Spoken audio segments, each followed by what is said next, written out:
राजकारणात वेळोवेळी एक्झिट असते आणि जो एक्झिट तयार असतो त्याचं राजकारण तो अशा ठिकाणी अशा पद्धतीने करतो की यांच्या कवितेला सगळ्यात पहिले टाळे वाजवून मी जाते.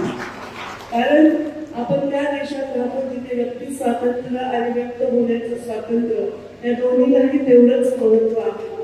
आणि याच व्यक्ती स्वातंत्र्यामध्ये कलाकार लोकांना जी मुभा दिली पाहिजे ती मुभा देण्याच्या संस्कृतीत आपण त्यांनी त्यांचं म्हणणं नाही म्हणण्याची स्पष्ट सत्य बदलत नाही.